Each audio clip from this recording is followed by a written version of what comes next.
gusambana bisigaye ari umukino usanzwe ku buryo bitakiri ikibazo. Abari ku mbuga nkoranyambaga ni abantu benshi ingo zananiye, birirwa baririra imbere ya kamera nk'aho kamera ari umukansara ivura ibikomere.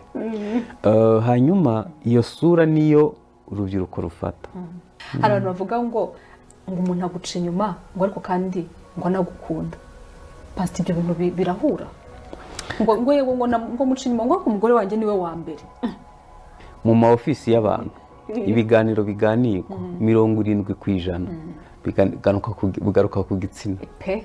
Kimwe mu ngwara igihumbi zo mu mutwe bamaze kubarura. Gusambana ni ingwara yo mu mutwe, ni ikintu kidatinya ngo witwa izina rikomeye mu rusengero cyangwa nicyo kintu nabonye kitagira icubahiro.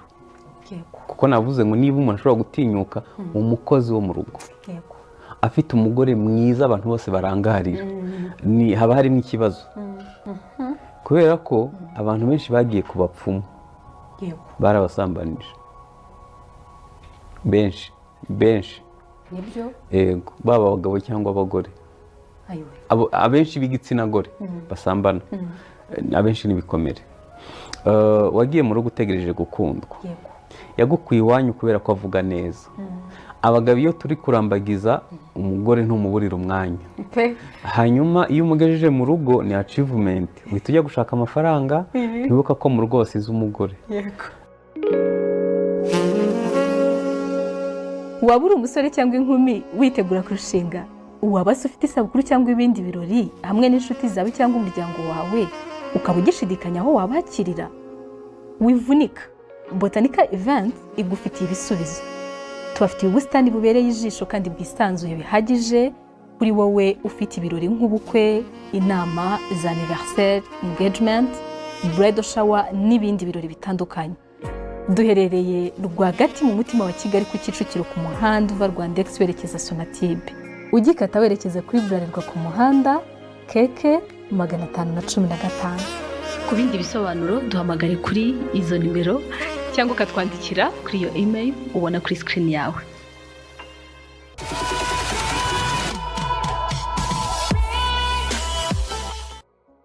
Ibihe byiza cyane kuri mwese mudukurikiye, mwese mukurikira House TV Show. Mbifurije ikaze cyane, mbifurije amahoro y'Imana aho muherereye hose. Nyagasani akomeza abe mu byanyu byose, nibyo mbifurije. Hanyuma rero nkuko bisanzwe mu kiganiro cyacu nagomba ndi njyenyine, bandi kumwe n'umuntu tuba turi buganire bitewe n'ibyo turi buganireho. Uyu munsi twongeye tugira amahirwe, twongeye tugira umugisha wo kuba tugiye kuganira na Pastor Desire. Twishimiye cyane kubakira Pastor. Urakoze cyane. Ndasuhuza abakunzi ba Rose TV. Yego. Mwese Imana ibahe umugisha. Amen. Eka mbahagararire. Ubwo nabo bahita babyivugira aho baherereye. Sinzi rero sinzi impamvu numva bindimo yuko ari byiza ko twatangira ubwo tugize Imana ariko turi kumwe n'umushumba n'umupasiteri tugatangira uturagiza Imana. Yego. Mana mu izina rya Kristo turagushimiye kuduhaye kubaho kandi buri munsi wose uba wadutegura ibyiza byawo. Reka ube hagati muri twe uduhe ibihe byiza. Iki kiganiro kubaho kwawe kube muri cyo, tugirirwe neza nawe muri byose mu izina rya Kristo Yesu. Amen. Murakoze cyane. Narimbwiye abantu rero ngo tugiye kuganira na Pastor Desire, ariko hari igihe wenda bari n'umuntu ubabonye ku ishusho ya mbere Pastor katavuga si Pastor Desire, ni pastor wa hehe, ni muntu ki mu buryo bwisumbuye. Nanze kubivuga, ibyiza ndavareka mbareke muze kuza kubyivugira. Nitwa Desire, ndi umupapa ufite abana babiri n'umudamu, ndi umukristo. Hanyuma ndi umupasiteri muri ADEPR. Yego. Ku batari bakuzi cyangwa bakubonye ku ishusho ya mbere ni Pastor Desire. Hari n'ikindi kiganiro twigeze kugirana mu minsi hashize iminsi cyiza cyane, nacyo cyafashije abantu benshi. Ahubwo abantu benshi bansabye nimero zanyu benshi. Mana Nyagasani. Benshi baraza pe. Benshi cyane. Ubwo rero n'uyu munsi nk'uko bisanzwe nabwo tugiye kwiga, tugiye kunguka wenda ntatinze reka mpite ninjira muri topic nifuje ko muri buze kuza kutuganiriza muri twungureho ibitekerezo kuri uyu munsi. Muri iyi minsi sinzi nimba no muri iyi minsi gusa wenda ubwahari na kera byabaga ariko muri iyi minsi impamvu bavuga nuko ariho nzi ari naho ndi ari nabwo mbona n'ibigenda biba wenda umuntu abibona mu buryo butandukanye. Tubona hari ingo nyinshi cyane, hari izigumanye, hari n'izitandukana nyinshi, ariko hari n'izigumanye zirushye zibabaye kubera imwe mu ngeso. Ntabwo ari cyo cyonyine gishobora gutandukanya abantu, ariko ni kimwe mu bishobora gutuma abantu batandukana cyangwa se abana batishimye, cyitwa gucana inyuma. Mwebwe muri iyi minsi uri umupasiteri ariko kandi uranubatse, mubona ari ikihe kintu kirimo kubitera, ni ikihe kintu kirimo gutuma abashakanye bacana inyuma? Biraterwa n'iki mu by'ukuri? Ni izihe mpamvu? Yewe si ibyo ngiye kuvuga, ndabizi ko nawe ubizi kuko ntabwo waba ukoresha imbuga nkoranyambaga ngo we kuba utabizi. Gusambana bisigaye ari umukino usanzwe ku buryo bitakiri ikibazo, ahubwo bizagera igihe usigara atabikora akaba ari we ufite ikibazo. Hanyuma gucana inyuma kw'abashakanye guterwa n'ibintu byinshi. Ndaza kuvuga ku ruhande rw'abagabo n'urw'abagore. Hari impamvu nyinshi zishobora gutera umuntu gusambana.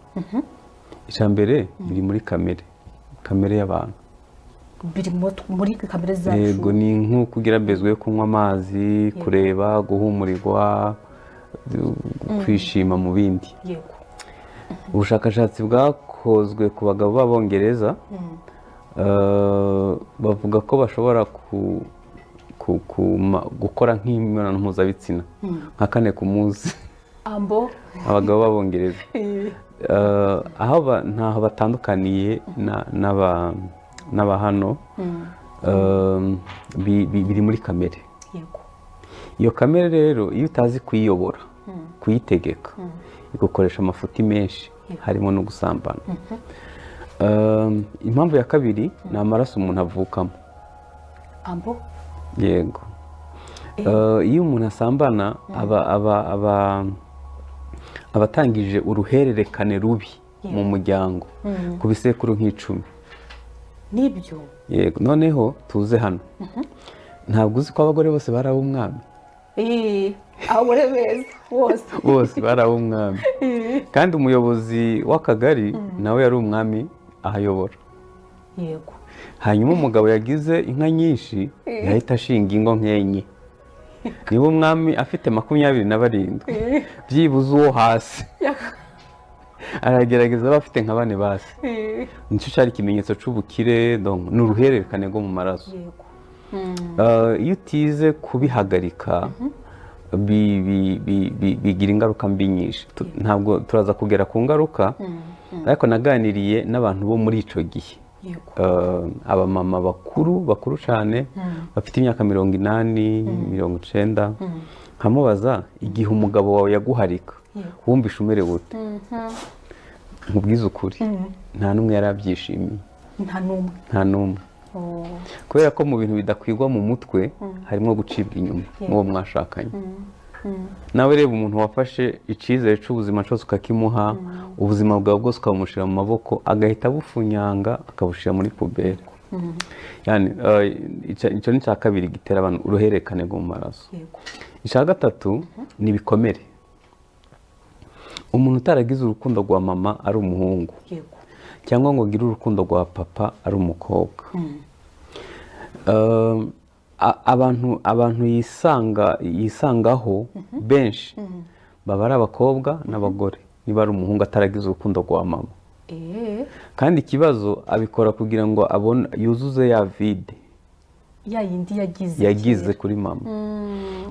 Niba ari umukobwa utaragize urukundo rwa papa, abantu bazaba bari inshuti abenshi bazaba ari abagabo n'abahungu. Birikora. Aravuga ati ngiye abagore nta kintu twavugana, abantu twumvikana ni abagabo, kubera ko arashaka kuzuza ya vide. Iyo aguye kuri babi birangira bamukatishije baprofita cya cyuho afite bakamukoresha amafuti. aho hantu ni habi kuko muri iyo vide nubwo washyiramo abagabo 1000 ntihuzura. natangajwe n'ukuntu Salomo yarongoye abagore 1001 agahita yandika ngo mu bagore bose yabuze n'umwe. 1001 ukavuga ngo wabuze n'umwe.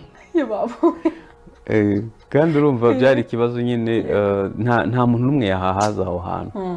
muri iyo vide usibye Kristo wenyine yagukiza, niwe ukiza ibikomere. ibikomere bikoresha amafuti. ntarimbuze icya gatatu. icya kane ni environnement umuntu arimo. ubu porunogarafi irapopinga ahantu hose. Amerika ikora kilipe zirenze 300 ku munsi za porunogarafi. mu bihugu hafi byinshi byo ku isi zirakinwa. niryo shoramari ryinjiza amamiliyoni y'amadolari. nicyo kiyobyabwenge kiruta mugo na kokayine n'ibindi bintu byose, gituma amanero y'ubwonko apfa. yani iyo umuntu ari muri environnement, ndabizi ko ibyo ngiye kuvuga natangiye mvuga ko nawe ubizi. mu ma ofisi y'abantu ibiganiro biganirwa 70% bigaruka ku gitsina. hanyuma indirimbo ziri hano ku mateleviziyo yose, ku maradiyo yose 80% zikangurira abantu gukora imibonano mpuzabitsina. iyo uri muri environnement imeze icyo, ntibituvuga ko bidafite icyo bitwara. hari ukuntu mbona batanga imibare ngo abakobwa ngo batwaye inda zidateganyijwe. fata umuntu ari mu muriro wa adolescence, uhita ugerekaho za ndirimbo ze, sinshaka kuvuga amazina, twese turayazi. fata umuriro wa adolescence uhite usukamo essence, ubwo utekereza ko biri buze kubyara iki? environnement ni ikintu umuntu akwiye kwitondera. ni ibihe biganiro wumva, ni bikureba kuri YouTube, ni biki uganira n'abandi, ni biki bikuzengurutse. nutabyitondera bizarangira ukoze amabara. hanyuma ikindi, hari igihe umuntu aterwa n'abadayimoni mu busambanyi. ndabizi ko abantu badukurikiye babizi ko abantu bajya barota basambana. ibyo bita abagabo ba nijoro cyangwa abagore ba nijoro. ibyo bintu maze kubyumva ku bantu benshi cyane. tubitandukanye na bya bindi by'abasore bita kwiroteraho. oya, abadayimoni bagusambanya ukajya wumva wasambanye cyane rwose. ntabwo ari inzozi. Okay, ushobora kubifata umva abadukurikiye harimo abascientifique, harimo buri wese ashobora kubifata mu rwego rwe. nange ndi kubivuga nk'umushumba. abadayimoni basambanya abantu. bibaho ko umuntu ategwa, nawe ukabona ubusambanyi agira ntabwo biri normal. noneho ubwo abo badayimoni bamuteza n'ubusambanyi bwo hanze. ntabwo barangizanya nabo gusa, bakomerezaho no mu bandi bantu. iyo bagusambanya nijoro biba ari ugutegura tere, ni nk'uguhinga ahantu uzatera imbuto. hanyuma birangira bagushoye mu busambanyi butagira izina. ukabona umuntu ariyubashe, ukabona umuntu hanze turamwubaha, ariko harimo ibintu akora. urashobora gutekereza kuba ufite umugore mwiza, urumva, ugafata umukozi wo mu gikoni utanafundura udushumi, sibyo? ukibaza uyu muntu agwaye iki? yani ibyo bibaho ku bagabo no ku bagore. navuze impamvu zitera abantu gusambana. ni ibintu bibi hano hanze bimeze nabi. hanyuma rero tugiye muri pratique. duhere ku bagabo. ibyo navuze ni rusange kuri bose, twese. yego.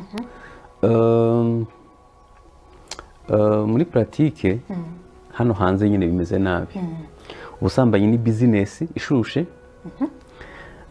ubusambanyi bukorwa mu kwinezeza mu buryo bw'imyidagaduro. Ubusambanyi burakorwa n'abakijijwe n'abadakijijwe. Ni ikintu kidatinya ngo witwa izina rikomeye mu rusengero cyangwa nicyo kintu nabonye kitagira icubahiro, kuko navuze ngo niba umuntu ashobora gutinyuka umukozi wo mu rugo afite umugore mwiza abantu bose barangarira, haba harimo ikibazo. Yani birakorwa nko kwinezeza, birakorwa nko kwinjiza amafaranga, birakorwa nka vengeance, kwihimura. uri kwihimura kuwo umuntu wawe. Birakorwa nko kwihimura, yani nko mu buryo bwo guhanga. Nijo nahoze ntekereza ibihugu biri mu ntambara, imwe mu ntwaro ikoreshwa ku isi hose harimo gufata ku ngufu. Ibihugu biri mu ntambara, bumwe mu buryo bakoresha bwo kurwana harimo gufata abagore ku ngufu. Ubwo nabyo babiri mu bintu byafasha rero sasa gutsinda urugamba. Karabaye ibyo bifasha umuntu ku ngufu, uramuhahamura, atagahahamura abana n'umugabo bakabavira mu nzira vuba, mugata mukabonaho mu muco. Yego, yani birakorwa nka vengeance. Swat mugenzi we yaguciye inyuma cyangwa nabwo nyine hari indi. Yego. Hanyuma biranakogwa mu buryo bw'imyuka mibi, kubera ko abantu benshi bagiye ku bapfumu barabasambanije, benshi yego, baba abagabo cyangwa abagore. Hari ahantu hamwe namaze imyaka myinshi njya kubwiriza mu Buhindi, nigeze kwinjira muri tempo ahantu basengera ibigirwamana. Natangajwe no kuhasanga inda igihumbi zaje gukora iki, ziraho nyene zisambana n'abaje gusenga ibigirwamana. Yego, muri iyo tempo ni kimwe mu bihakorerwa harimwo, yani kandi ibyo bikiri ku rwego rwa mbere. Iyo ugeze ku rwego ruhanitse cyane rwo gusenga ibyo bintu, winjira mu butinganyi. Bivuze ko gusambana n'ubutinganyi ni adoration, no kuramya. Birenze kuba ari kwinezeza, ni urwego rwa nyuma rwo kuramya. Ubwo buri kuramya iki? Indi mana. Afite kugira ngo ibyo bintu bifate, winjira urasambana. Yego. Yani niyo mpamvu abantu benshi bashaka ubukire, bashaka ibintu rimwe na rimwe uzabona bangiza abakobwa b'isugi. Ubwo biterwa n'ibyo umupfumu yamutegetse n'ibindi. Nashaka kuvuga ko ubusambanyi bukoreshwa mu buryo bwo gusenga ibigirwamana. Hanyuma rero nariho ndavuga ko reka duhere ku busambanyi nka business.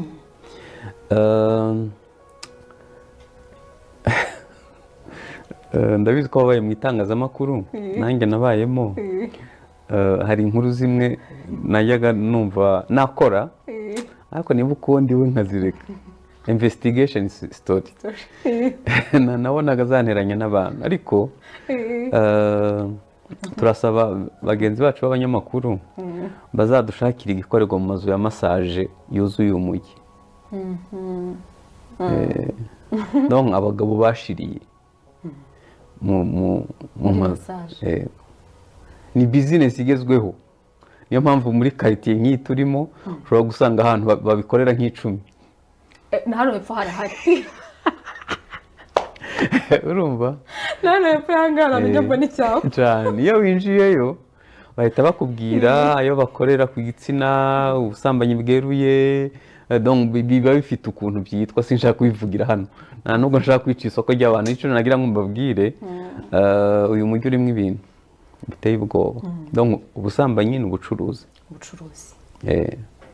Hano hakaba abandi bagabo nabo bafite ubushobozi, bari kwikuraho abagore n'abana bakabohereza Canada, Amerika n'Uburayi, hanyuma hano bakaryosha n'utwana duto.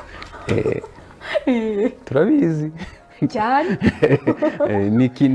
Birasa nk'aho ari amarushanwa yo kohereza abagore Canada na Amerika, bajye kuruhirayo baye hanyuma abagabo basigare binezeza. Umunsi umwe nagiye ahantu nkorera siporo, mahurira n'abagabo nka 5 bafite ubushobozi. Umwe aterura ikiganiro aravuga ati ngiye mfite ikibazo, umugore wanjye n'abana bari muri Amerika. Hanyuma umukobwa we wese tujyamanye ahita asama, turashize, maze gutera inda abakobwa 5.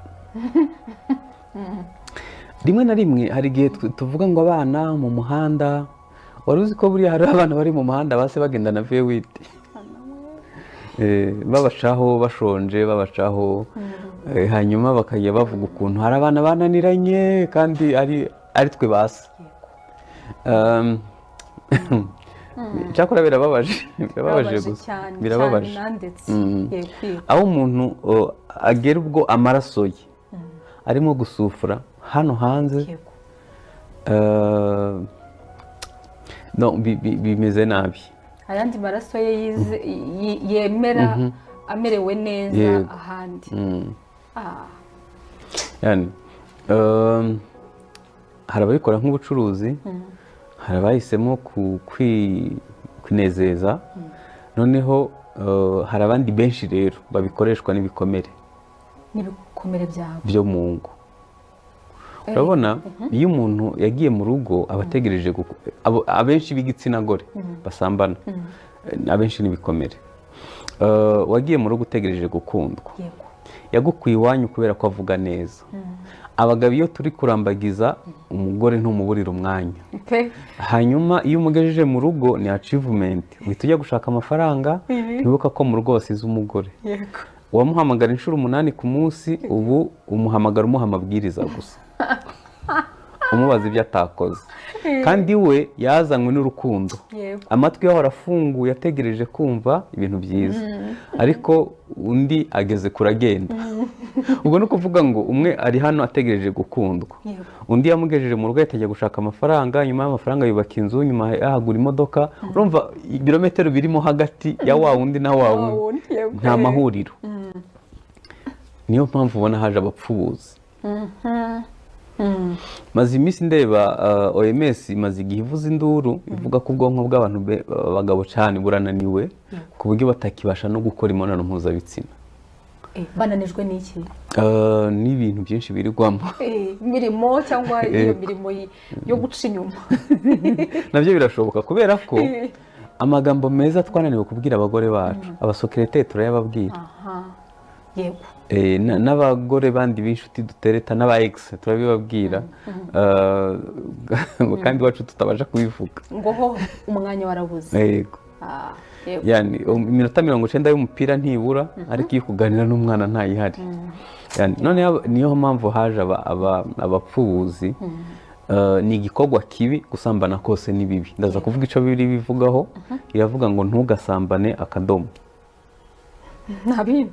Yego, ntugasambane. Kubera ko gusambana nicyo cyaha gifata ibice bitatu: umwuka, ubugingo n'umubiri. Gusambana bifata, ntiwasambana n'umuntu utiyumvishemo. Iyo mwiyumvishemo amarangamutima arahaguruka, ni igice cy'ubugingo, umubiri ugakora igikorwa. Nta kindi kintu ku isi cyemerewe gufata ibyo bice bitatu usibye Imana yonyine n'uwo mwashakanye. Nta kindi ku isi. Ni ukuvuga ngo hirya y'Imana hakurikiraho uwo mwashakanye, nta wundi. Rero abantu benshi bagiye mu bapfubuzi kubera ibikomere. Hari n'ababikora kubera vengeance. Nigeze kuvuga ko mu mutwe ntibikwigwamo ko umuntu bamuca inyuma. Iyo umuntu, urugo rugizwe n'isezerano mugirana muri babiri, rugizwe n'umuhamagaro gukura iwanyu, gatera amahema ugasezera, bavuga ati mwakoze kunyigisha no kundera, ndagiye. Ugahamagarirwa kujya mu wundi muryango, rimwe na rimwe utazi nuko babayeho. Hanyuma urugo rugizwe n'igihango, igihango gihamishwa kuryamana. Iyo usambanye byombi ubu byishe, uba wishe isezerano, uvuye mu muhamagaro, uba utatiye igihango. Kandi igihango mu muco wa Kinyarwanda turabizi ko bakata ahantu bakanywana amaraso, bakavuga ati nugitatira kizagusama. Niyo mpamvu nta muntu n'umwe agiye mu busambanyi byarangiye neza, ntawe nzi. ariko se koko cyane icyo kibazo cyari kiri mu bintu ndi buze kuza kukubaza yego n'undi wazi kukimbaza vuba cyangwa kera uzabona ingaruka zijyanye n'ubusambanyi.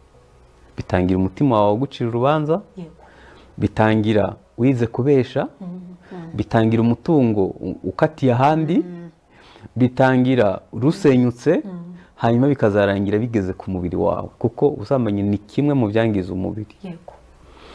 Wabikora uri wenyine, wabikorana n'abandi, amaherezo bigira ingaruka ku mubiri, ku mitekerereze.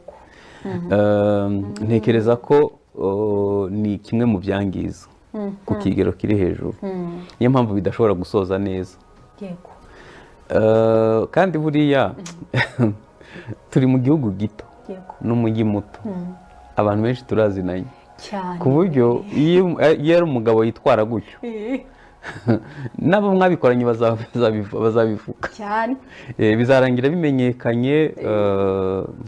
Hari abagore barara mu matelefone bajya gushaka utumesaje, nubwo utadushaka, uyu mujyi rwose si munini, amakuru azakugeraho wiyicariye cyane rwose, ntibigoye kubifata. Navuze ubusambanyi mu buryo bwinshi, gusa wabikoreshwa n'ibikomere, byaba ubucuruzi, uko wabikora kose, gusambana ntibyemewe. Nicyo kintu kibi mu buzima. Navuze ngo iyo ubikoze uba utangije igikorwa cy'uruhererekane ku bazagukomokaho. Reka ntange ingero za Bibiliya ntagira uwo mbangamira. Dawidi yarasambanye, Imana yamubwiye ati ariko ibintu ukoze urabizi, ibintu ukoze wihishe genza bikwitura ku manywa. Hashize iminsi umuhungu we Amunoni ahita afata ku ngufu mushiki we. Tekereza abana wabyaye, umuhungu n'umukobwa basambanye, uri umubyeyi. Noneho ikintu kijya kimbabaza ni ukuntu twebwe dushaka ko abana bacu baba abanyakuri, badasambana, twebwe ari byo dukora. Urashaka ko baba beza, bitwararika, ntibishoboka, baba intungane rwose. Abana icyo umuntu abiba nicyo azasarura. Hanyuma hashize iminsi umuhungu wa Amunoni ahita amwigomekaho, yigomeka kuri se, yigarurira ingoma. Noneho baramushuka, baramubwira ngo kugira ngo wemeze se ko ntaho mugihurira, ujyamane n'abagore ba so. Nibwo bwa mbere byari bibaye muri Isirayeli.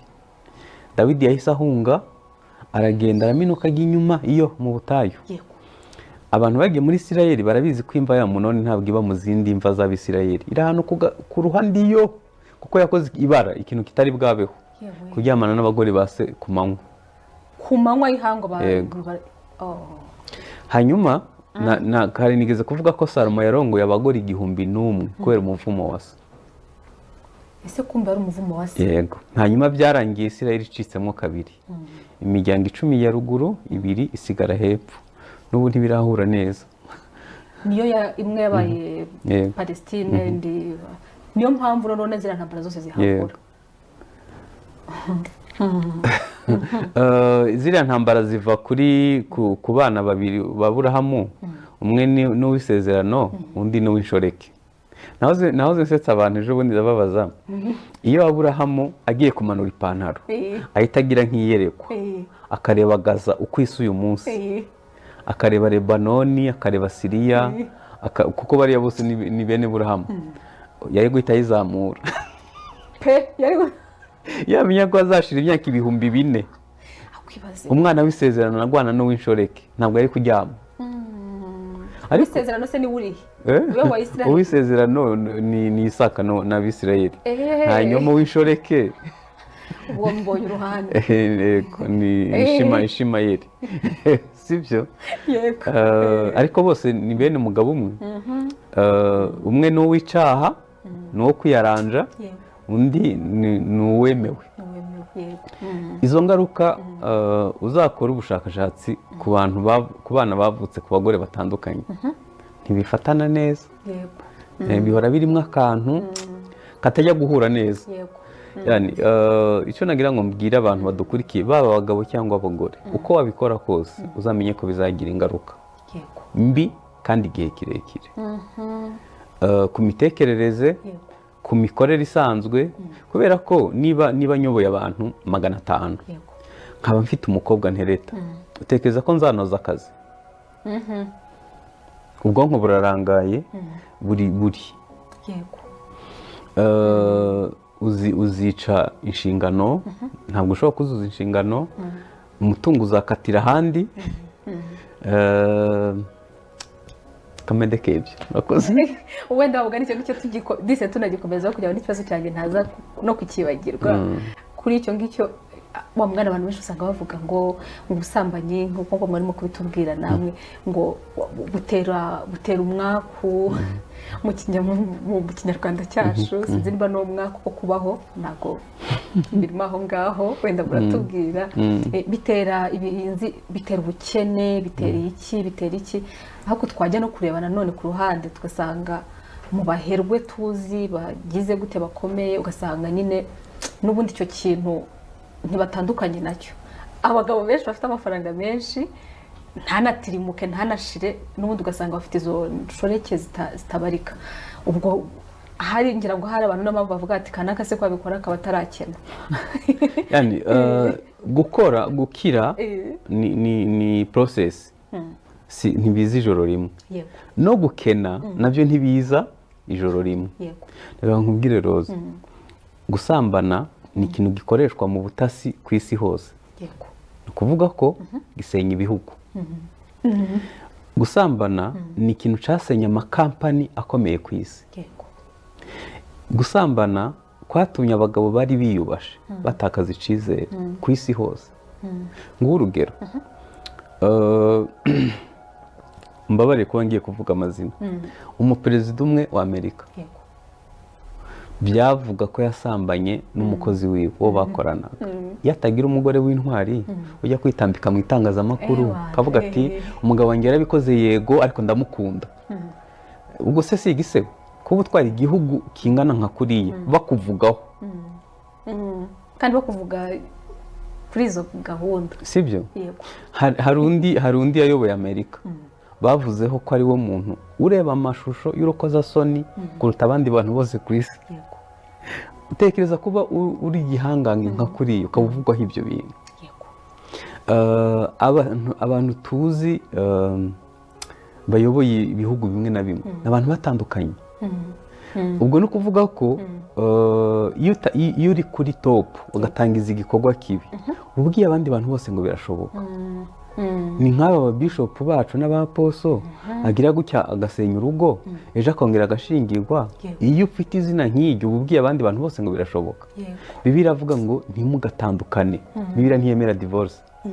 Hanyuma iyo ubitangije uri mukuru uba ukanguriye abandi bose kubikora yuko bishoboka. Bya bintu burya nta kizira birashoboka. Yego. Rero nuko abayobozi basanzwe baba bafite igitinyiro wenda kivuye ko bafite ubundi buryo bakemuramo ibibazo, ariko kubaho uvugwaho uri na mukuru uri imbere y'abantu ntabwo byiyubashe, ni igisebo. Rero gusambana byasenye amakampani akomeye, byasenye ibihugu, byasenye imiryango yari yiyubashe. Ni ikintu kitari cyiza gusa. Gukena kubera, reka nguhe urugero. Uyu munsi fasha umutungo, abagabo bankurikiye ntibantera amabuye, ariko nzi ko abagabo benshi bafite amakonte abagore babo batariho. Utekereza ko tubikora kuki? Ni ukubera ni ukugira ngo nuyakatishiriza ku nshoreke ntagire uwo guteraho induru, sibyo? Hanyuma ntabwo ari gukatisha amafaranga gusa. Iyo niba mfite umutungo, mfite abana banjye 4 n'umudamu, hanyuma mfite umutungo ndamutse mpfuye utagira icyo bamarira kubera ko mutazi yuko unabaho. Yego. Ibyo bintu ni ibintu bikwiye gukorwa n'umuntu wize uzi ubwenge. Ariko kubera ya ngeso yambase nzatangira nshisha ku ruhande, ariko bizarangira nayo nshinzwe gucunga atarayanjye, ndavuga aho nkora nayo nshobora kuyakatishiriza ugatangira wiguriza. Kubera ko abagabo bagira ubwenge bubiri, ubwa hano n'ubwa hano. Iyo hano buri on hano buba buri off, iyo hano hari on hano haba ari off. niko bimeze niko bigenda scientifiquement cyane ambo hari umuntu umwe kera nigeze sida icaduka nko muri za 80 na yego hari umuntu umwe yabaga yarabaye i Burayi ari mu bayanduye mbere yari umudamu mwiza cyane noneho umugabo aramutereta akurikije itoto ry'inyuma avuga ati ariko nubwo ntereta ngo sida avuga ati wagwara sida ute usa gutyo avuga ati nyihera ibindi ntumbaze noneho barangije gahunda aravuga ati ariko nakubwiye ko ngwaye sida nkuko utabimbwiye se ubwo ni ukuvuga ko ubwenge bumwe bwari off hari bumwe butakoraga agusinyira sheke ya $10,000 kuko hamwe hano hari off yarangiza akavuga ati ya mafaranga yagiye bwa bwegera none sasa hanjye habaye on mana yani ibyo ni bituma abantu bakatisha umutungo yego rero ntekereza ko gukena biza muri ubwo buryo ariko nanone abizera Imana bankurikiye wibuke ko niba twavuze ko gusambana ari ukuramya igihe cyose utanze ituro wagiye kuramya indi mana ubu murikiye umutungo wawe ibigirwamana ni ukuvuga ngo iyo uhaye amafaranga indaya ubu utanze ituro ikuzimu nibyo yego kubera ko twavuze ko gusambana ari igikorwa bikoreshwa no mu myuka ni ukuvuga ngo rero iyo ufashe amafaranga ukayaha uwo mwasambanye ubu utanze ituro aho waramije ni ukuvuga ko niba ufashe umutungo wawe ukamurikira ibigirwamana nyine gahoro gahoro bizashiraho none se reka nkubaza nta bantu uzi bari bameze neza ariko abana babo muri iyi minsi bamerewe nabi cyane ubona yagiye gusaba akazi nk'ak'ubushoferi ahantu kandi avuga ati data yari wanakumva iryo zina ugatitira nyine ntabwo bigenda ijoro rimwe ariko amaherezo ibyaha bizana umuvumo ni ukuvuga bishobora no kutazana wenda umuvumo w'ubukene ariko wenda bikazana n'undi muvumo wo gusenyuka ibigwara n'ibindi bintu bijyanye nabyo n'icyo kintu wa mugani ushobora gusanga ari abantu batajyaga babitekereza kumva yuko iyo ahonze amafaranga wa mugani afashe amafaranga akajya kwihereza indaya akagura umuntu runaka atarazi yuko biba ari ugutanga ituro mana yanjye ntabwo byoroshye pastor birakomeye ariko kandi nanone ko none se ko ubu buzima ko mbona muri iyi minsi wenda mbere ko turi buze gusa kugera kuri izo ngaruka zabyo si ibyo bintu biramutse bibaye ko mbona nyine bimeze nkaho wa mugani wabisigaye byarabaye ibintu bisanzwe bisigaye byarabaye imikino nyine bizagenda gute ntabwo kuba bikorwa n'abantu benshi ntabwo bivuga ko biri ukuri yego ntabwo ari ukuri Bibiliya irabyanga niyo mpamvu ntawe ubikorera ku muhanda abantu babikora bihishe nuko ari bibi bibaye ari ibintu ushobora kwicara muri ahantu nkagura ikawa nkayinywa nta mutima ucira urubanza ariko uramutse hari ibindi utakorera ku mugaragaro rero ntekereza ko ibyo bintu byose bikorwa hari akagero nkunda gutanga ndavuga ngo ubuzima ubaho bw'ibanga waba ukinamo filime wayirebana n'umugore wawe wayirebana n'umugabo wawe bayiporojeta ku kazi mukayirebana n'abakozi niba rero bitashoboka umenye ko amaherezo nta cyatwikiriwe kitazatwika urugo vuba cyangwa kera bizamenyekana bigira ingaruka mbi nta mpamvu yo kubikora kuba bikorwa n'abantu benshi ntabwo bivuga ko twese tugomba gutakaza indangagaciro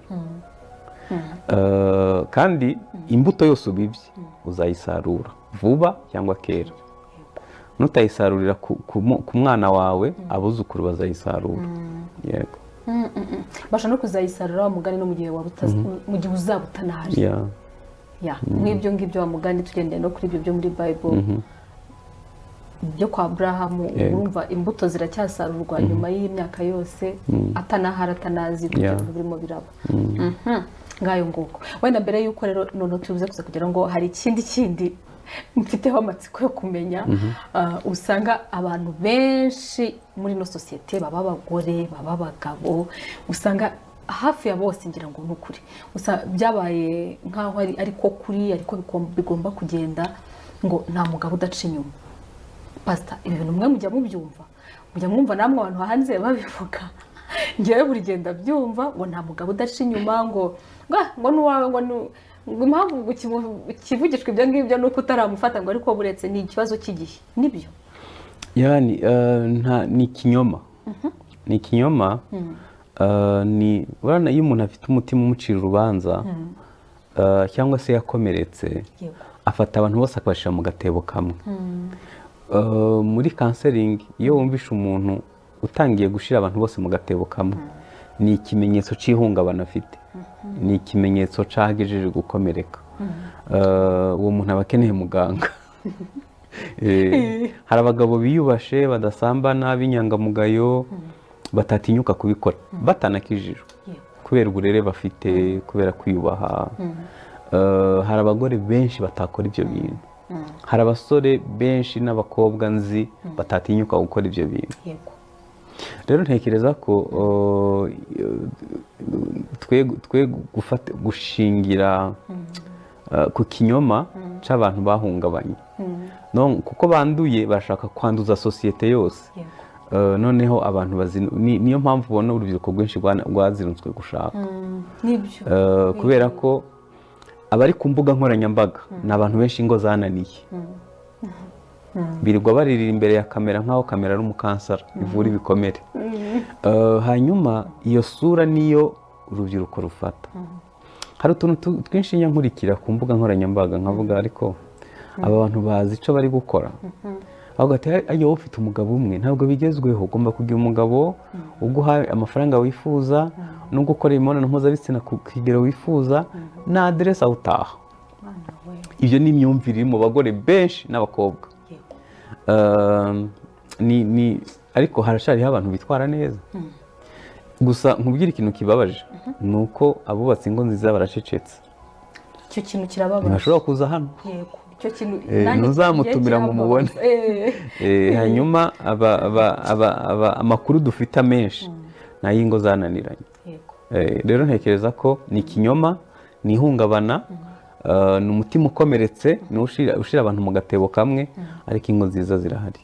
Mbega dufite abagabo cyane rwose badaca inyuma bo bashaka cyane cyane. Nuko se wamugana iyo kamere mwigeze kutubwira turemanywe, mbona uko bo biba byaragenze gute, baba ni iki kiba cyarabaye kuri bo kugira ngo wenda nabo bandi byananiye babigireho. Ndashaka kuguha urugero. Uri umunyarwandakazi. Yego. Ntabwo ujya uhaha mu isoko? Njyayo nuko njyayo kenshi. None se niba uhasha avoka ntuyihaha kuko uyishaka, hari ubwo urayirira mu isoko se? Ntabwo kurira mu isoko biri mu muco wacu. Ariko iyo ugeze ku meza urafungura, sibyo? Ikintu kigaragaza ko amarangamutima adakomeretse ni uko ugura avoka kubera ko uyishaka, hanyuma umutima ukakubwira ngo wayiriye, hanyuma umutima nama ukakwibutsa ko tutarira mu isoko, ugomba kurira ahakwiriye. Niyo mpamvu navuze ngo kimwe mu bishora abantu mu busambanyi harimo umutima ukomeretse, aha batagifite kontrole ku mubiri we, ku marangamutima ye, ku byemeza afata, ibintu byose byiyobora. Nibyo bigaragaza aho umuntu agejeje gukomereka. Rero ntekereza ko ntabwo biri ukuri, ntabwo abantu bose basambana. Abagifite umutimanama muzima ntabwo bashobora gukora ibyo bintu. Ni ukuvuga ngo ababikora bararwaye. Kimwe mu ndwara 1000 zo mu mutwe bamaze kubarura. Gusambana ni indwara yo mu mutwe, kubesha ni indwara yo mu mutwe, kwica gahunda ni indwara yo mu mutwe, kwikunda bikabije ni indwara yo mu mutwe. Reka ndekerizo. Harimo igice kinini kibikora kubera ihungabana. Ni ukuvuga harimo abantu banabikora batazi neza ko barwaye. Umuntu atangiye kubibona nibo benshi gutangira kujya kwivuza. Yego.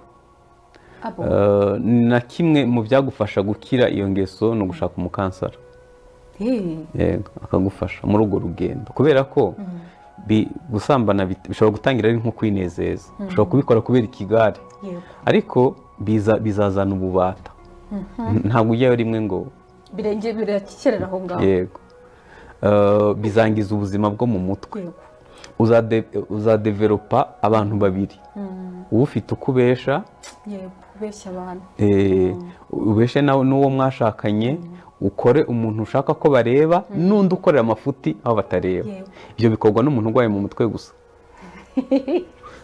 niyo mpamvu nyine niba ubwo buzima ari bwubaho ukwiye kwivuza yego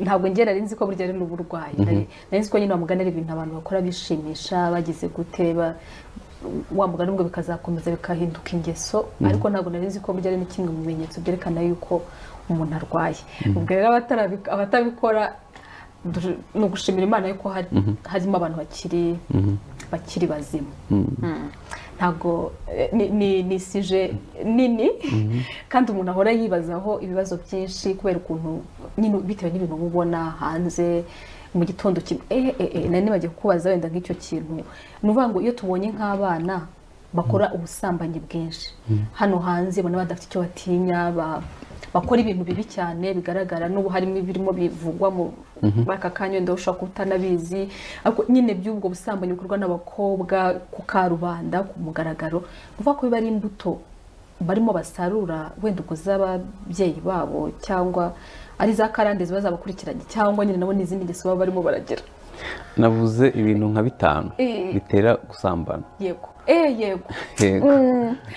navuze kamere navuze amaraso navuze environnement navuze abadayimoni navuze umutima ukomeretse kuri nge nubona umuntu birimo inama numva twamugira ni ukubanza gushaka umuzi byatangiriye kubera ko niba umuntu abiterwa n'umutima ukomeretse wamufunga ikintu cyose wakora nta na kimwe cyakemura ikibazo afite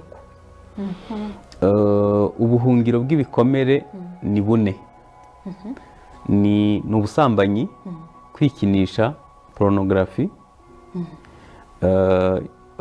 icya kabiri ni ibiyobyabwenge birimo inzoga birimo n'ibindi biyobyabwenge bisanzwe icya gatatu ni umuziki icya kane ni amasengesho aho hose ni mu buhungiro ubuhungiro butari bwo hanyuma ikintu kizakwereka ko umuntu asenga kubera guhungabana najya gusenga ntazibuka ko afite abana mu rugo ntataha niba ari umushumba azahora akora amateraniro ya buri mugoroba kugira ngo akomeze kubona abantu bamuzengurutse kuko n'ubundi ntafite ahataha akagerageza kubihindura imikino n'imyidagaduro bagahora muri muzunga y'iminsi mikuru amasengesho adashira kubera ko none se nkubaze umuntu ateguye amasengesho y'iminsi 150 bose bava ku rusengero saa 4 y'ijoro ubwo bakoresha devoir umwana kandi bose bagomba kugerayo urumva ubuzima butari equilibre iyo nta balance life ihari ni ikigaragaza guhungabana buriya nkubwira ikintu gikomeye ikibazo dufite muri sosiyete ntabwo ari ibitaro by'indera ahubwo ni abantu bakagombye kuba bari indera itariyo kandi akaba afite nk'abantu 500 imbere ye ayoboye ni ukuvuga ngo niba ngewe ndi umushumba nkaba narahungabanye abantu 500 bose bandi imbere bizarangira bose bakomeretse nzabasangiza ibikomere ubaha ibyo ufite yego niba ndi umupapa wakomeretse abana bose n'umugore n'umukozi wo mu rugo bose bazahungabana yani niba unafite cano hano ibiganiro uzajya ukora bizaba bishingiye ku mutima ukomeretse n'abatumirwa uzatumira warazajya bari bagenzi banjye ntabwo bigoye iyo urebye ibyo umuntu apositinga kuri stati uburyo akoresha Facebook uhita ubona ingano afite y'ibikomere rero ntekereza ko uru rubyiruko rwacu ruri muri ibyo bintu reka tubafashe kumenya umuzi ni iki kibatera iyo myitwarire kubera ko nta muntu n'umwe yakwishimira kubaho ubwo buzima ni ubuzima bwanduye ni ubuzima bubishe ni ubuzima bwica ubumuntu ni ubuzima umuntu agenda yumva ari nk'ikintu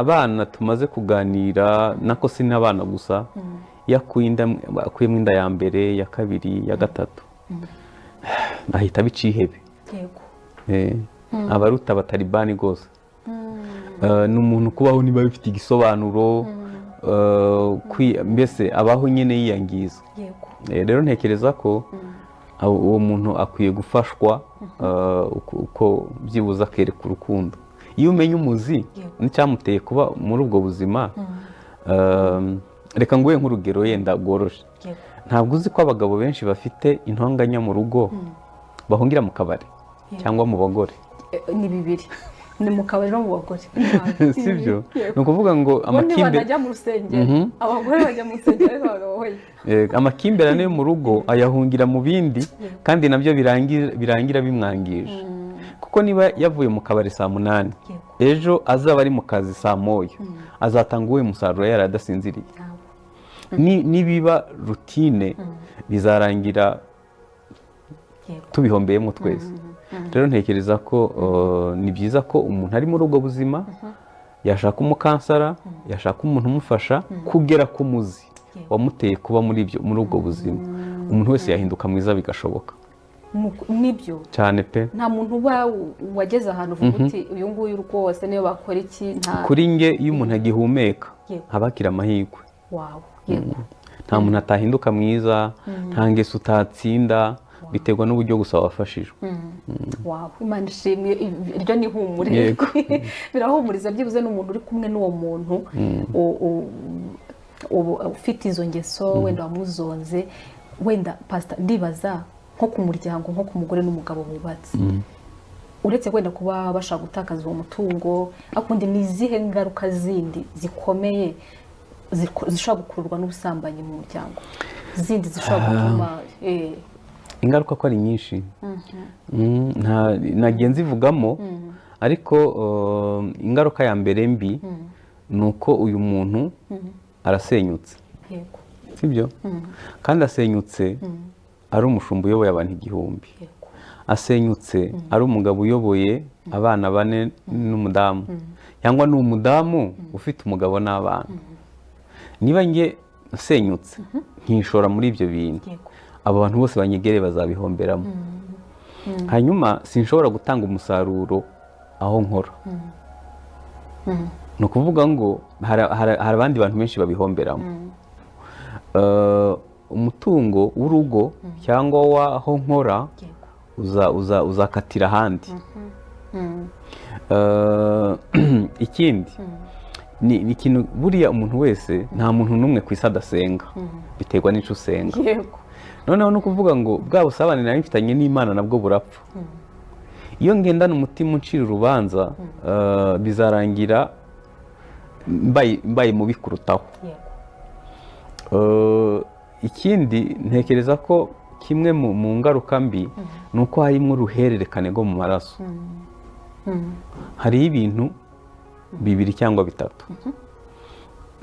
abahanga bavuga ko iyo bitangije uba utangije nyine uruhererekane abantu bose biyahuye uzakurikirana uzasanga mu gisekuru cyabo hari abandi bantu biyahuye biragoye ko bitangira ari we wa mbere ntabwo ujye ubyitangirira hanyuma abantu bakoze divorce uzasanga atari we wa mbere nabyo ari uruhererekane abantu bishoye mu busambanyi nabo uzasanga atari we wa mbere bifite uruhererekane hari imiryango ibizwiho rwose kwiyongeza itabagora ibintu rero bizana uruhererekane rwo mu maraso ushaka wabireka kuki ari we watangiza igikorwa kibi mu bazagukomokaho ingaruka mbi ni nyinshi buriya umuntu ntabwo abaho kubwe iyo turi kumwe n'abubatsi nkunda kubabwira urabona iyo umuhungu n'umukobwa bagiye gusezerana tuba duhari turi nka 800 twambaye twakenyeye twahagaritse imirimo yose ariko kuko iyo bagiye gutandukana batongera kuduhamagara tungana kuriya bakabirangiza ari babiri. None icyo nashaka kuvuga ni iki? iyo ukoze ibikorwa bibi, reka nkoreshe ubundi buryo bworoshye kumva. Iyo tubwiye umuntu kwitwara neza, tumubwira kwirinda kubwe, kwirinda kubw'umuryango we, kwirinda kubw'idini asengeramo, hanyuma no kwirinda kubw'igihugu. Urugo rwasenyutse rumwe mu gihugu, cyangwa se umuntu yitwaye nabi umwe, bizarangira bigize ingaruka ku gihugu. Azahinduka umutwaro ku bandi bantu. Rero ntekereza ko iyo witwara neza, iyo tuvuze umuntu ngo reka gusambana, ni inyungu zawe, bizarinda umubiri wawe, bizakurinda guseba, ariko umuryango wawe nawe utekereza iki ku mwana uyu munsi udukurikiye, abizi neza ko papa aca inyuma mama we, kandi abana benshi barabizi. Ababyeyi, hari abana umuhuru akakubwira ati ngewe papa ageze aha ngaha aje kudepoza, kandi kana twigana. Yego. Utekereza uwo mwana agendana igisebo kingana gute muri sosiyete, mu muhanda aba yumva ari inde? Reka tubireke birarenze. Donc ingaruka nimbi kandi ku gihe kirekire. Iyo umuntu ari muri uko kwinezeza cyangwa yarafashwe n'ibyo bintu byose, nta matwi yo kumva ibi tuvuga aba afite.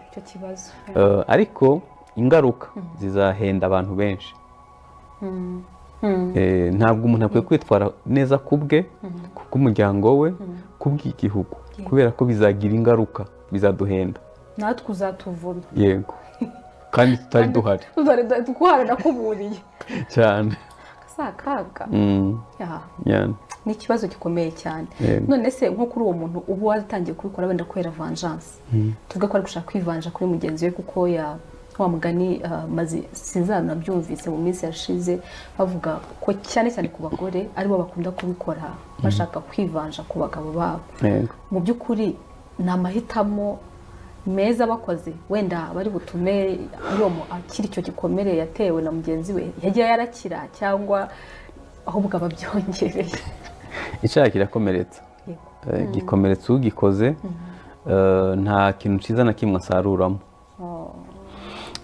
Muri minisitiri yacu tugira ihuriro ry'abantu benshi bategereje urubyaro, n'imiryango myinshi. Hari abagabo bagiye bananirwa bakajya kwigerageza hanze. Urabizi ko muri sosiyete yacu iyo urugo rwabuze umwana byitirirwa umugore. Noneho abagabo bakajya kwigerageza hanze. Icyo nashaka kuvuga ni abana bavutsemo.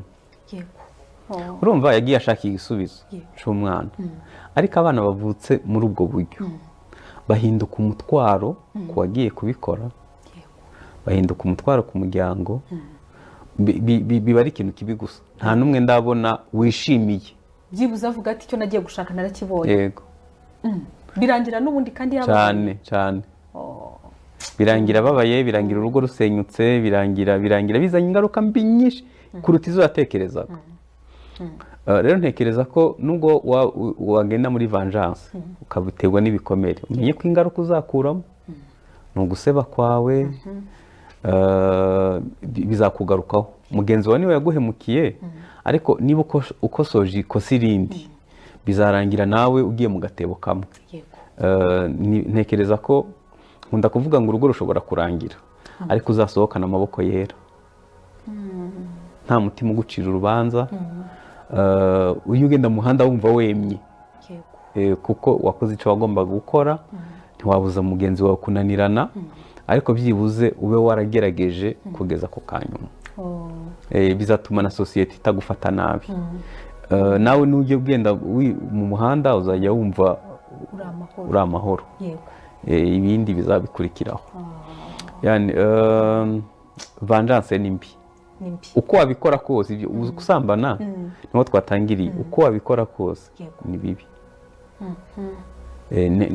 Nta n'umwe twakangurira kubikora. Ni bibi, bigira ingaruka mbi kandi z'igihe kirekire. Nuva nta mpamvu n'imwe yakagombye gutuma uca inyuma uwo mwashaka. Nta n'imwe. nta nimwe ibaho, nta nimwe. hariho abantu bazikereya wa mugana agakereya impamvu bitewe n'ibyo. Hari abantu babanye bacunganye, acunze ko agufatira mu ikosa ngo abone impamvu nayo ihita imujyana. Ni ukuvuga ubwo nawe n'ubundi yari agafitemo mu mutima we, ahubwo yari yarabuze aho agatangirira.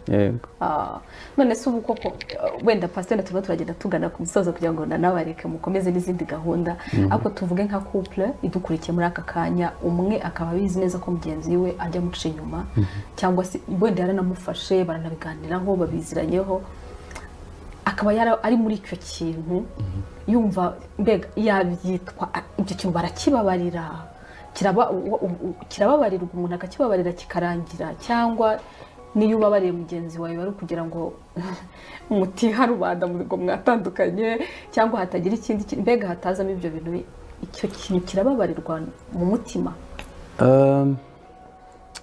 Abantu badukurikiye bumve icyo nshaka kuvuga. Yego. Ni icyo kintu ntabwo gikwirwa mu mutwe, ubwonko ntabwo bucakira. Niba warabimenye ihutire gushaka muganga, gushaka umukansara hakiri kare ukibimenye. Yego. Agufashe mu rugendo rwo kudatsikamirwa, kuko nubitindana ibitotsi bizagenda, uzajya wibagirwa, uzicara ujye wimyoza, uzajya usuhuza umutima nta kibaye, umusaruro watanga ku kazi uzagabanuka, ubuzima buzakubihira, uzafata ibyemezo bihubukiwe, nakubwira ingaruka mbi nyinshi. Gerageza wihute urebe ukuntu icyo kintu wakigabanyiriza ibiro kitagutsikamira hakiri kare. Hanyuma numara gukora ibyo, yubake, shaka imbaraga mu bice bitatu: umwuka, ubugingo n'umubiri. Mu mwuka sabana n'Imana, kuko Yesu yaravuze ngo mwese abarushe n'abaremerewe musange ndabaruhura. Buriya gusenga biraruhura, birafasha, birafasha. Hanyuma ikindi, icare wiyubake mu bwenge. Ni gute ubwenge bwanjye mbukoresha? Ni gute amahitamo yanjye nyakoresha? Iyo mpisemo mpitamwo ibi byiza kuruta ibindi, amarangamutima yanjye ntakomeretse. Yani gerageza wiyubake muri ubwo buryo, kubera ko abantu babiri bahura n'ikintu kimwe, umwe agahita ajya indera, undi ukabona arakomeye. Biterwa n'uburyo wubatse.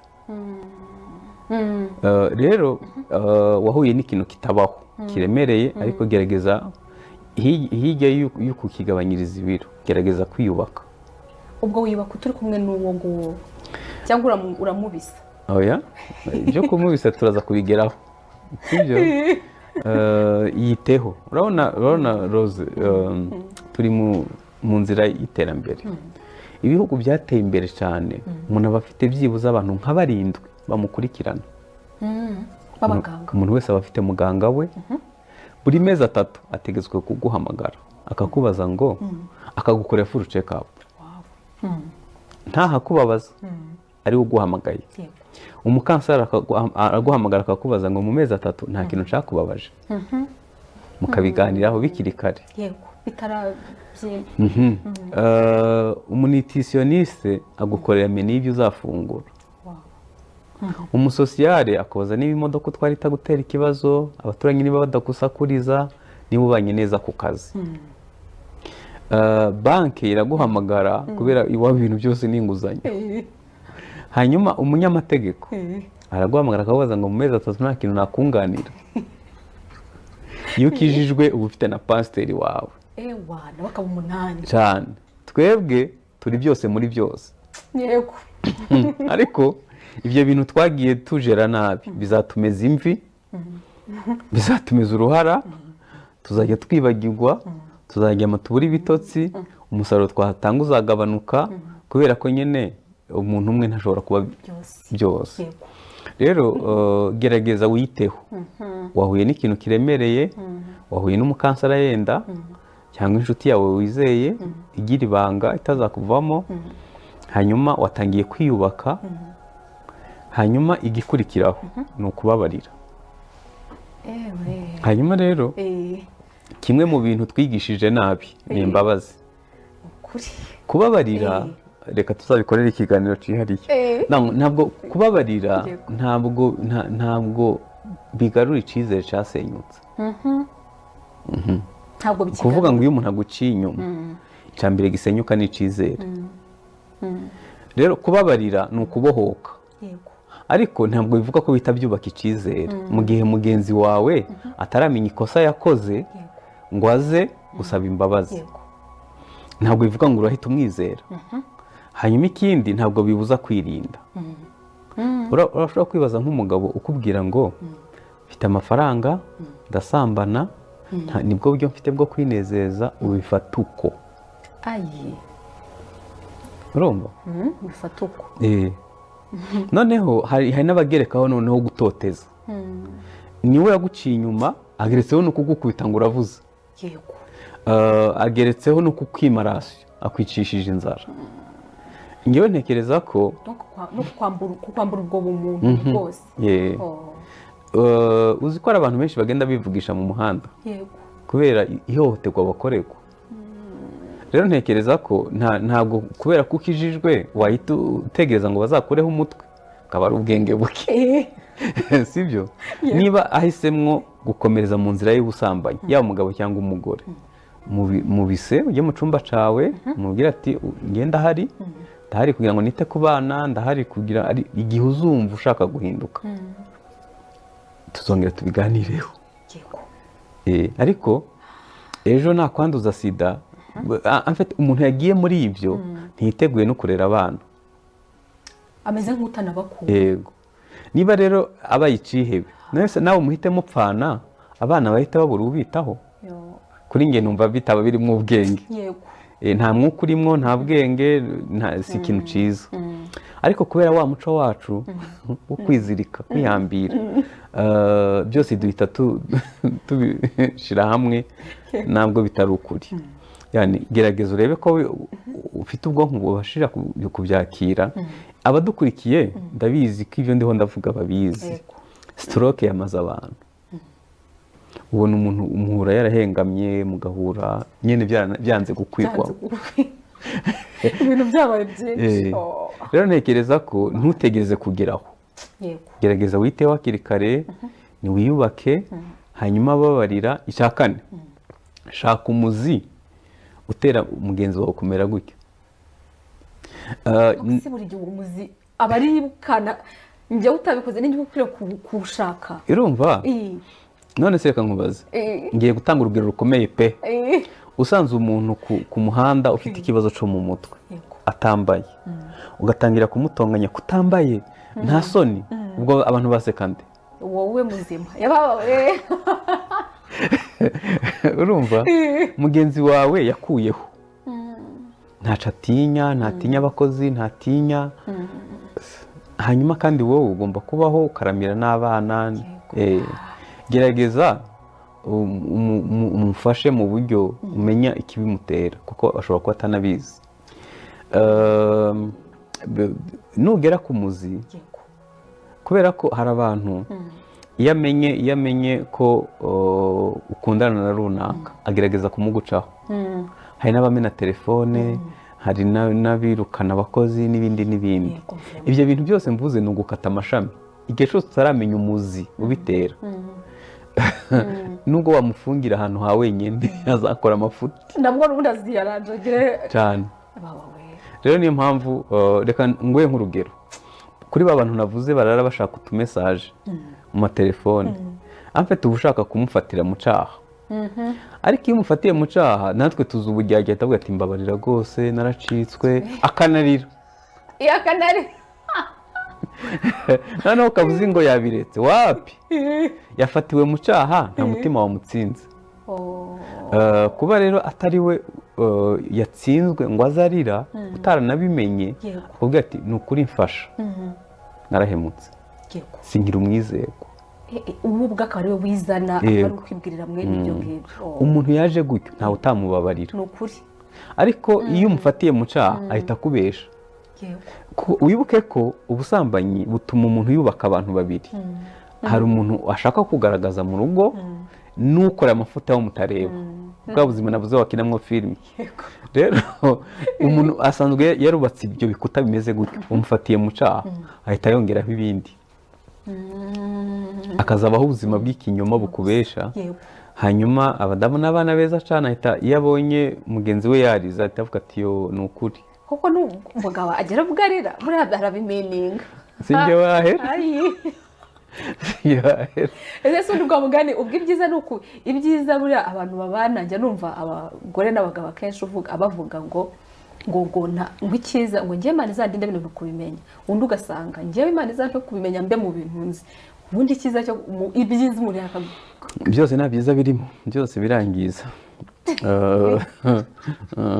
kubaho muri hano hari ukuntu twiberaho muri ignorance tukigira ntibindeba ariko nabyo ni ihungabana ni ihungabana umuntu agomba kuba hari muzima nyine ukamenya ibihari ukamenya uko byitwaramo ariko iyo ushaka kuvuga ngo sinzabimenye bizarangira ubimenye sinavuze ko umujyi ari muto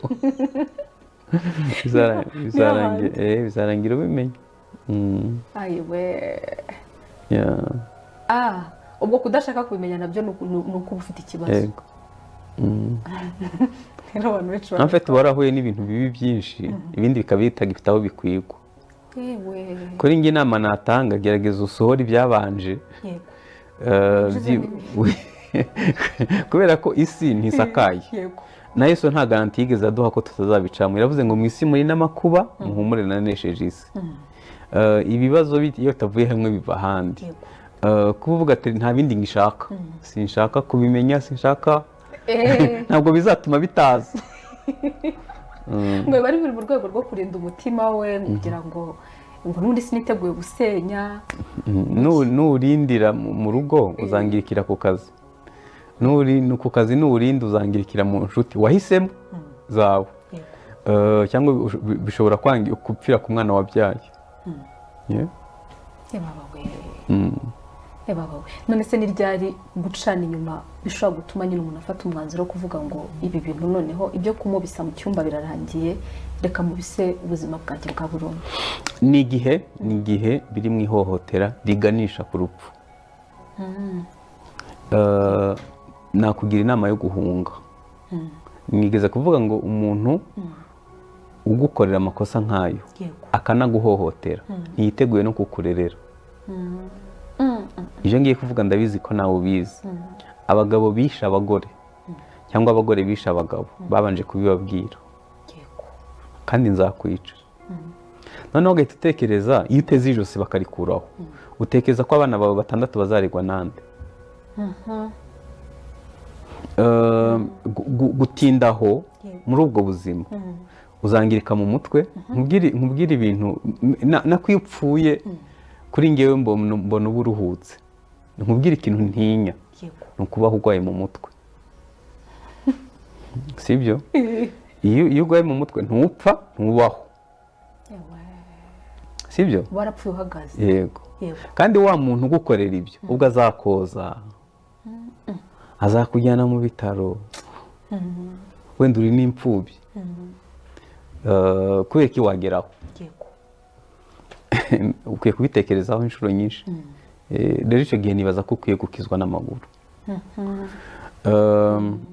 ukamureka igihe azahitamo guhinduka azagaragaza ibimenyetso byo guhinduka hanyuma ubuzima bukomeza nkora mu byo nkora harimo amahugurwa yabubatse mperuka mu mahugurwa ahantu ntashaka kuvuga izina twari kumwe n'abubatsi ngo b'abakristo babaza ibibazo 4 umuntu yaciye inyuma mugenzi we umuntu ukubitwa hari ihohotera mu rugo utekereza kwiyahura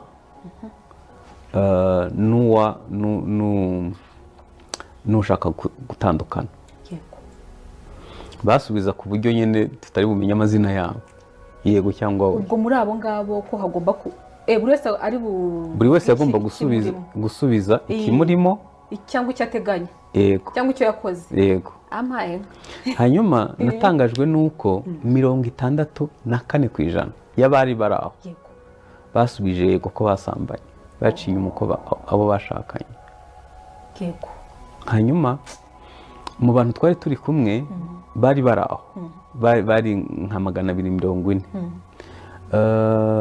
34 basubije ko batekereje kwiyahura banabigerageje sibyo kandi ari abantu b'abasirimu tubona tukamureba tukavuga tuti umuntu hari igihe ugira ngo biyahura bafite wa mugani uko 48 barashaka gutandukana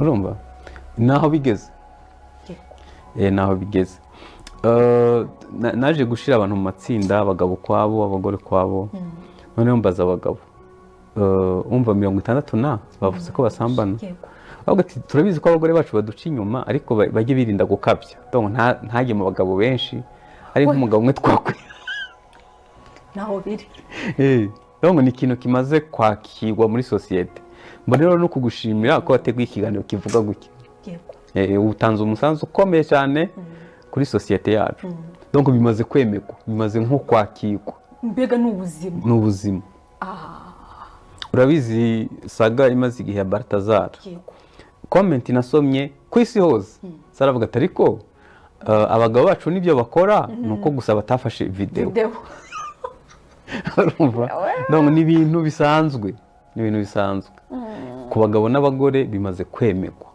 cyangwa se kwakirwa ko ari ubwo buzima urumva aho abantu bitwa abakristo 60 bavuga yego twarabikoze kandi urabizi ko mu muco wacu batarimo kuvugisha ukuri iyo umuntu arinze akubwira yego ni ukuri nta ni uko ubwo nyine wa mugani ngo si n'inshuro imwe yarakomeje yakomerezaho yani ni ikibazo gihangayikishije mu by'ukuri birakomeye cyane Imana itugenderere simbizi yego ahari nicyo kintu cyonyine gishobora kubikemura ndibwira ko ubwo wa mugani ibyo byose harimo icyo mu badukurikira wenda bagiye bavanamo hari abumvise wenda ingaruka abumvise ko ari uburwayi hari abumvise ko bashobora gufata bagenzi babo hari n'uwumvise n'igihe ashobora no kuvuga ati reka mbe nyejeje amagara yanjye icyo cyo numvise kinakomeye wa mugani nimba umuntu arimo arihemukira ubwe nta nubwo nabo yazanye mu isi abagabo yabyaye nta rukundo rudasanzwe bafitiye mu gihe kizuna harimo n'ikindi kindi bavuze ngo twebwe ababyeyi tuba dushaka ko abana bacu baba abana beza kandi ari twebwe turimo turangiza ababandi ni ukwikunda biri ku rwego rwo hejuru pastor sinzi nimba wenda hari ikindi mwatubwiraho kuri ino ngingo wenda tutavuze wenda mwifuza kubwira nshaka kuvuga utuntu dutatu nta ngeso n'imwe umuntu atakira niba afite umutima wo gukira hanyuma icya kabiri urugo rwiza rurashoboka kandi hari ingo nziza zihari nuko zicecetse zidashobora kuza hano hanyuma abubatse mbi akaba aribo birirwa ku mbuga nkoranyambaga urugo rwiza rurashoboka ingeso zirakira urugo rwiza rurashoboka hanyuma icya gatatu nicyo nshaka gusorezaho gira uruhare mu kubaka urugo rwiza gerageza wubake iwawe nk'ahantu ho kuruhukira gerageza ube umwizerwa gerageza uharanire kuba inyangamugayo rinda igihango wagiranye na mugenzi wawe nimba igenza ntyo nawe twese tuzasanga sosiyete yacu ari nziza simbuze dutatu nongereho kamwe nta kibazo dushaka turiyongere turimo kwiga ni mu rugo niho havuka abantu beza bose tuzi abasirikare bakomeye abayobozi abakora ikoranabuhanga abacuruzi abantu beza bose n'abashumba bose bavuka mu muryango ariko aho hantu iyo hatitaweho niho havuka abakobwa bicuruza niho havuka abasinzi niho havuka ingo zisenyuka niho hangirikira urubyiruko niho abantu baburira indangagaciro niho abantu baburira urukundo niho abantu badatorezwa kirazira ahantu rero hamwe hatanga ibintu bibiri bidasa dukwiye kuhitaho nituba dushaka igihugu cyiza ejo nituba dushaka abayobozi beza ejo, nituba dushaka abashumba beza ejo, twite ku rubyiruko. yego hari igihe twese tuvuze induru ingo zasenyutse, ariko abantu bagiye kuzubaka twabahaye iki? yego kuri nge ntekereza ko dukwiye gushora umutungo mu kwita ku rubyiruko, tugategura abantu bazubaka urugo, tuzaba dutanze umusanzu munini. yego hari imvugo imaze igihe ngo yo kunywa tunywe resi, warayumvisha? yego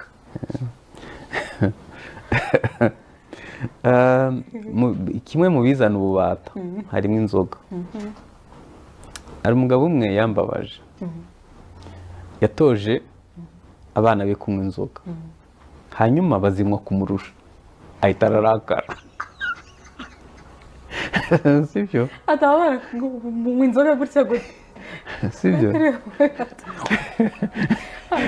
noneho tekereza ko abanyafurika munsi y'ubutayu bwa Sahara nta nubwo turahaga ibyo kurya. iyo urebye umuntu ajya kwiyarurira ukuntu yiyarurira, uhita ubona ikirarane cy'inzara. none umuntu utarahaga ibyo kurya uzamubwira kunywa gake koko gakeya gapima, sibyo? ni gake paraporo inyota ihari, paraporo y'ikigare agendamwo, paraporo y'ibyo bintu byose. rero ntekereza ko buri wese nagerageza kubaka urugo nk'ahantu, nk'ahantu. ubu turi kuri televiziyo,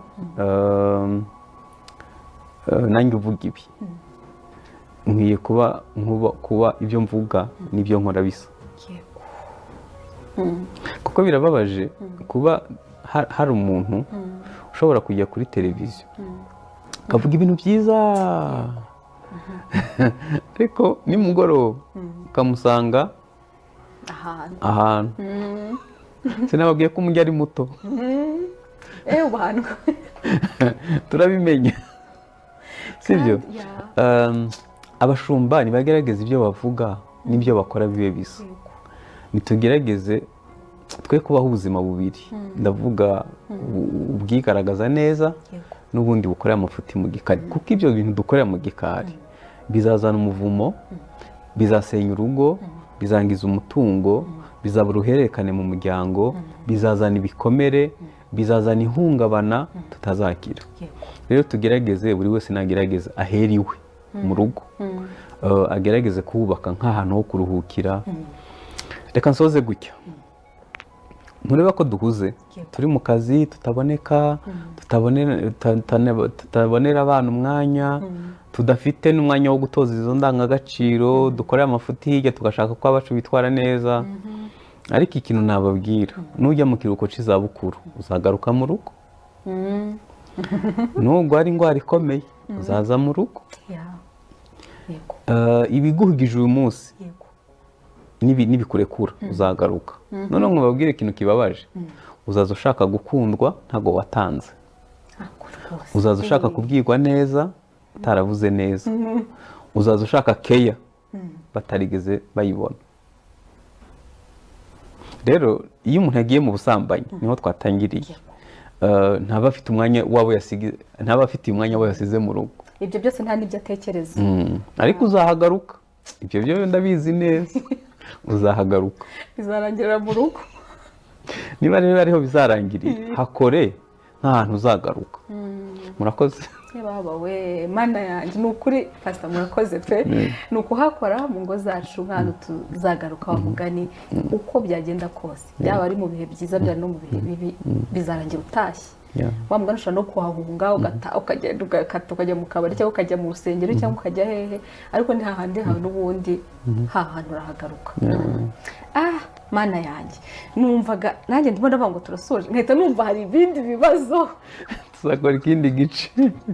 ariko reka akangaka ko nkabazi, kuko abantu inosije tuyirangirira mugani ntakabajije abantu, ntabwo nazabakira. hari abantu bavuga ngo umuntu aguca inyuma, ngo ariko kandi ngo anagukunda. pasita, ibyo bintu birahura? ngo muca inyuma, ngo umugore wanjye niwe wa mbere,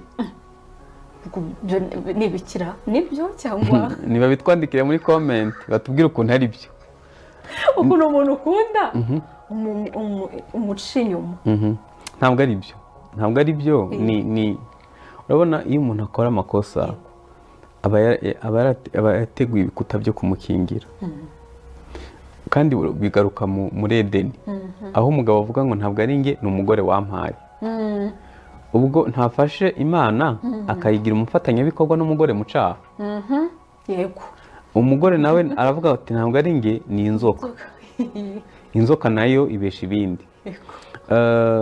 ni nk'aho bigaruka naho umuntu yikuraho inshingano.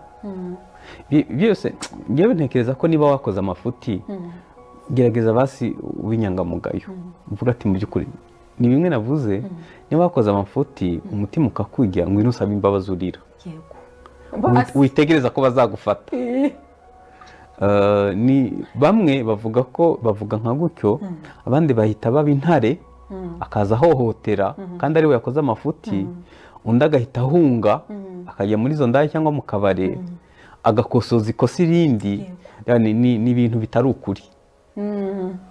ni gute umuntu umugore yavuye iwabo arangije kwiga afata ubuzima bwe arabuguha, amarangamutima yose arayaguha, ni wowe yizereramo, aba mama w'abana bawe. none ufashe isezerano, ufashe icyamukuye iwabo, ufashe igihango, byose urabifunyanze utaye muri pubere, hanyuma ngo niwe wa mbere. gute koko? ntabwo ari byo. iyo ukunda umuntu hari ibyo ukora kandi uramwubaha. iyo wagiye rero nibwira ko wa mugani hatarimo icyubahiro, wa mugani n'igihango byose wabitaye. none se ubu sinakubwiye ko ari abantu bagenda bivugisha mu muhanda? none se ubwo ni gute wowe ukunda umuntu ukamugwaza mu mutwe? ubwo ni ngo rukundo muvuga wapi? ntabwo ari byo. ntabwo ari byo. mana yanjye, hari utubazo twinshi ariko tuzadukora n'ikindi kiganiro. ino sije ni ngari cyane. ndimo ndibaza utuntu twinshi, nibaza ukuntu nyine nk'ubundi byo twavugaga ngo by'abagabo bavuga ko abagabo bose bacitinga, ariko nkadusobanurira ko atari byo.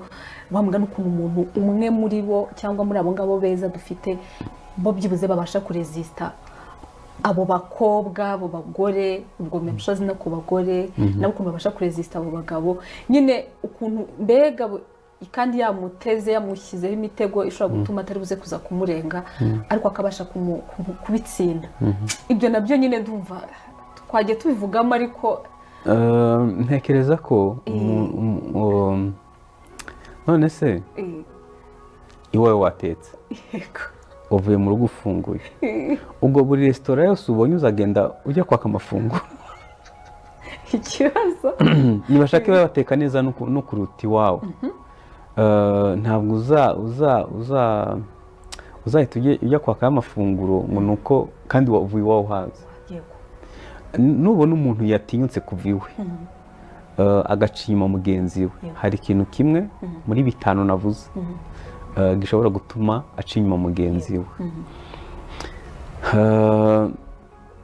niyo mpamvu navuze ko dukwiye gushakisha umuzi, kubera ko nta muntu unyuzwe, nta muntu wubaha Imana, nta muntu unyuzwe, nta muntu uri mu rugo rwiza yatinyuka gukora amakosa.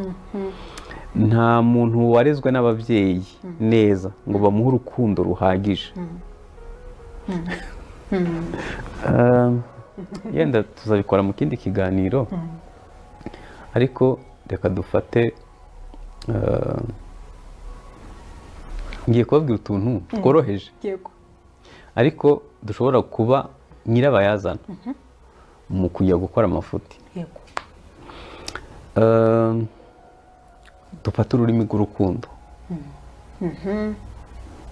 abahanga bahuriza ku ndimi eshanu: kukogwaho, kubwirwa amagambo meza, guhabwa umwanya wihariye, gufatanya imirimo, ibintu nk'ibyo, impano. umuntu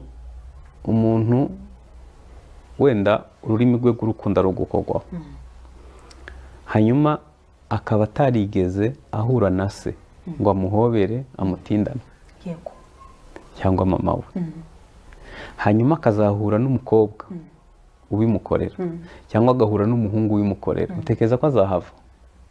azahita ahakwamira. ntahava. tuvuge ko hari umugore umaze imyaka 20 mu rugo, ururimi rwe rw'urukundo ari ugukogwaho, kandi umugabo ntashobora kubimukorera.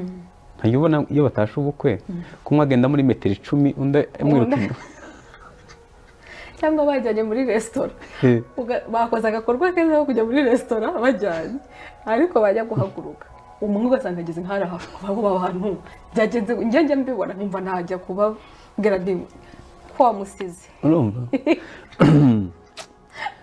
yenda tuzabivuga ikindi gihe, ariko umuntu agizwe n'ibice bitatu: umwuka w'ubugingo n'umubiri. Abagabo benshi ni ba suppliers. iyo yaguze amakaye akishura minervare, hakaba hari ibiryo n'uburyo umwana ajya ku ishuri, bitawumva uri umugabo. Nibyo ntibitaye kumenya ngo akunda impano, ntibitaye kumenya ururimi rw'urukundo rwe, ntibitaye kumenya. ni ukuvuga ngo iby'inyuma birahari, amarangamutima ntuyitaho. washatse umugabo cyangwa se umugore, mumaranye imyaka 20 ahora ategereje kubwirwa ijambo ryiza. yego nahura n'uri mubwira kuhava bizaba yararezwe, ari imana gusa yararezwe. sibyo? rero ntekereza ko ni nkuko nasubiza ikibazo warumbajije. hari utuntu duto tutitaho kandi dushobora gutera umuntu kujya mu busambanyi, kiretse ari ubuntu bw'Imana gusa bumuramiye. nta kwambwa numenya habaho n'ibyo bindi by'abadayimoni koko biri seriye, kuko nimba umuntu abasha guca nko uzere nk'abakobwa abantu bateye neza uko abanyarwanda bivuga, ari amaterme menshi aba ari hano hanze bagenda bakoresha, bafite imiterere itangaje.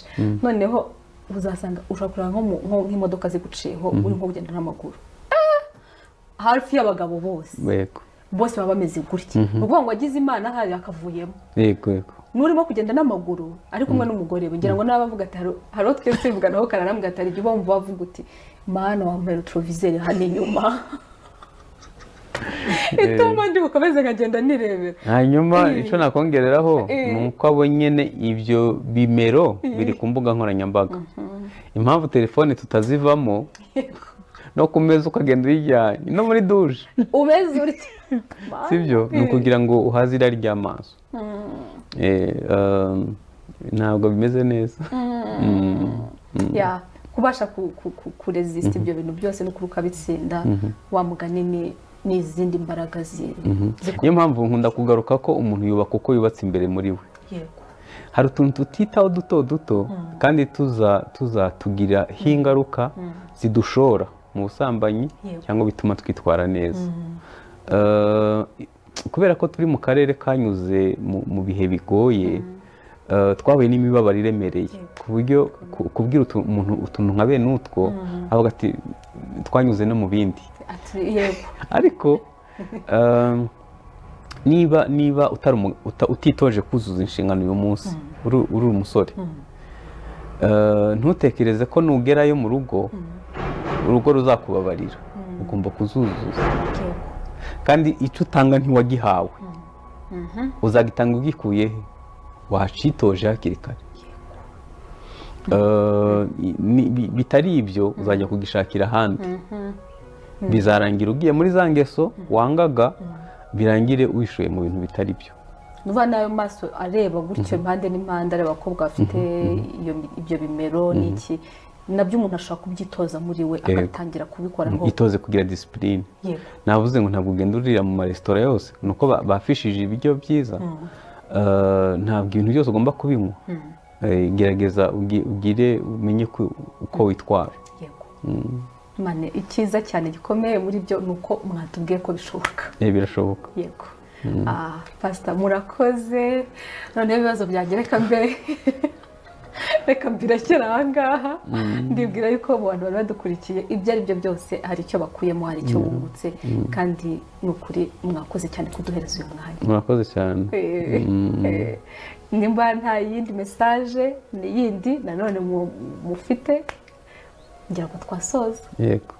mwakoze turabashimiye ahubwo se bamugane kambibariza ahangaha abantu bashaka nimero zanyu tujye tuzibona nta kibazo rwose nta kibazo urumva ku Gakiza TV n'ubundi ziriho yego n'utazitanga hano bazazisanga ku mbuga nkoranyambaga n'ubusanzwe yego nta kibazo ku Gakiza TV kandi koko muhatangira ibiganiro byinshi cyane bitandukanye abantu bakunda ubuhanga bwa Pastor Desire murumva ko hari ahantu henshi cyane aho kumusanga ahubwo bamugane turibuze no kwipininga yego mwaho mukoze mwakoze cyane rero Imana ibahe umugisha mwakoze ku musanzu mutanze mwakoze cyane mwakoze cyane rero namwe mwese turi kumwe muri iki kiganiro nizere ko n'ukuri hari icyo muvanyemo hari icyo ugiye guhindura muri twebwe hari n'icyo twiyunguye mu byo twavuze byose ikikureba uze kugikuramo kandi ugifata ugikomeze mwakoze cyane Imana ibahe umugisha bye bye